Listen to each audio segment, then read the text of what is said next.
ರಾಜ್ಯ ಕಾಂಗ್ರೆಸ್ನಲ್ಲಿ ನಾಯಕತ್ವ ಹಾಗೂ ಅಧಿಕಾರ ಹಂಚಿಕೆ ವಿಚಾರ ಮತ್ತೆ ಚರ್ಚೆಗೆ ಬಂದಿದೆ. ಮಾಜಿ ಮುಖ್ಯಮಂತ್ರಿ ಸಿದ್ದರಾಮಯ್ಯ ಹಾಗೂ ಸಚಿವ ಸತೀಶ್ ಜಾರಕಿಹೊಳಿ ನಡುವಿನ ಶೀತಲ ಸಮರ ತೀವ್ರಗೊಂಡಂತಹ ಬೆನ್ನಲ್ಲೇ ರಾಜ್ಯದಲ್ಲಿ ಹೆಚ್ಚುವರಿ ಉಪಮುಖ್ಯಮಂತ್ರಿಗಳನ್ನ ನೇಮಿಸುವಂತಹ ಕಾಂಗ್ರೆಸ್ ಹೈಕಮಾಂಡ್ನ ಯೋಜನೆಗೆ ಹಿನ್ನಡೆಯಾಗಿದೆ ಎನ್ನಲಾಗ್ತಾ ಇದೆ. ಮುಖ್ಯಮಂತ್ರಿ ಡಿಕೆ ಶಿವಕುಮಾರ್ ಅವರು ಸತೀಶ್ ಜಾರಕಿಹೊಳಿ ಹಾಗೂ ಎಂಬಿ ಪಾಟೀಲ್ ಅವರನ್ನ ಹಾಲಿ ಡಿಸಿಎಂ ಜಿ ಪರಮೇಶ್ವರ್ ಅವರೊಂದಿಗೆ ಉಪಮುಖ್ಯಮಂತ್ರಿಗಳನ್ನಾಗಿ ನೇಮಿಸುವಂತಹ ಪ್ರಸ್ತಾಪವನ್ನ ಹೈಕಮಾಂಡ್ ಮುಂದಿಟ್ಟಿದ್ದರು ಎನ್ನಲಾಗ್ತಾ ಇದೆ.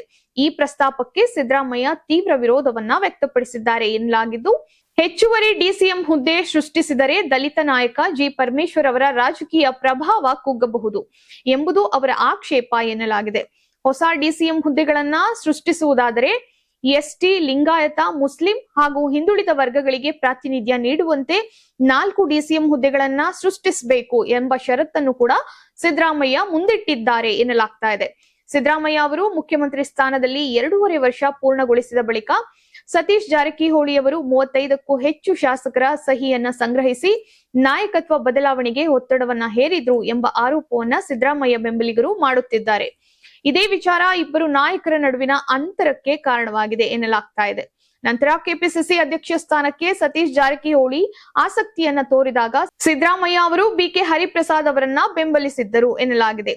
ಬೆಳಗಾವಿ ರಾಜಕೀಯದಲ್ಲಿ ಸತೀಶ್ ಜಾರಕಿಹೊಳಿ ಪ್ರಭಾವಕ್ಕೆ ತಿರುಗೇಟು ನೀಡಲು ಲಕ್ಷ್ಮಣ ಸವದಿ ಅವರಿಗೆ ಸಚಿವ ಸ್ಥಾನ ನೀಡುವ ವಿಚಾರದಲ್ಲೂ ಸಿದ್ದರಾಮಯ್ಯ ತಂತ್ರವನ್ನ ರೂಪಿಸಿದ್ರು ಎಂಬ ಚರ್ಚೆ ಕಾಂಗ್ರೆಸ್ ವಲಯದಲ್ಲಿದೆ. ಇತ್ತೀಚಿನ ಸಂಪುಟ ವಿಸ್ತರಣೆಯಲ್ಲೂ ಸಿದ್ದರಾಮಯ್ಯ ಆಪ್ತರಾದ ಎಚ್.ಸಿ. ಮಹದೇವಪ್ಪ ಹಾಗೂ ಬಸವರಾಜ ಶಿವಣ್ಣನವರಿಗೆ ಸಚಿವ ಸ್ಥಾನ ಸಿಗದಿರುವುದು ಅಸಮಾಧಾನಕ್ಕೆ ಕಾರಣವಾಗಿದೆ. ಸ್ಪೀಕರ್ ಹುದ್ದೆಗೆ ಸಿದ್ದರಾಮಯ್ಯ ಬಯಸಿದ್ದ ಬಿ.ಆರ್. ಪಾಟೀಲ್ ಬದಲಿಗೆ ರೋಣ ಶಾಸಕ ಜಿ.ಎಸ್. ಪಾಟೀಲ್ ಆಯ್ಕೆಯಾಗಿರುವುದು ಕೂಡ ರಾಜಕೀಯ ಚರ್ಚೆಗೆ ಕಾರಣವಾಗಿದೆ.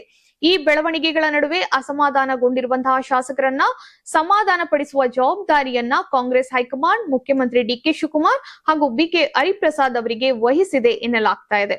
ತಮ್ಮ ಮತ್ತು ಸಿದ್ದರಾಮಯ್ಯ ನಡುವೆ ಯಾವುದೇ ವೈಯಕ್ತಿಕ ಭಿನ್ನಾಭಿಪ್ರಾಯವಿಲ್ಲ ಎಂದು ಸತೀಶ್ ಜಾರಕಿಹೊಳಿ ಸ್ಪಷ್ಟಪಡಿಸಿದ್ದಾರೆ. ಸಿದ್ದರಾಮಯ್ಯ ಅವರ ಸುತ್ತಲಿರುವ ಕೆಲವು ನಾಯಕರೇ ಅನಗತ್ಯ ಗೊಂದಲವನ್ನ ಸೃಷ್ಟಿಸುತ್ತಿದ್ದಾರೆ ಎಂದು ಅವರು ಹೇಳುವ ಮೂಲಕ ರಾಜಕೀಯ ವಲಯದಲ್ಲಿ ಮತ್ತಷ್ಟು ಚರ್ಚೆಗೆ ಕಾರಣರಾಗಿದ್ದಾರೆ. ಹೆಚ್ಚುವರಿ ಡಿಸಿಎಂ ಹುದ್ದೆ ಸೃಷ್ಟಿ, ನಾಯಕತ್ವ ಬದಲಾವಣೆ ಹಾಗೂ ಸಂಪುಟ ಪುನರ್ರಚನೆಯ ಬೆಳವಣಿಗೆಗಳ ನಡುವೆ ಕಾಂಗ್ರೆಸ್ನೊಳಗಿನ ಅಧಿಕಾರದ ಸಮೀಕರಣ ಮತ್ತೊಮ್ಮೆ ಮುನ್ನೆಲೆಗೆ ಬಂದಿದೆ.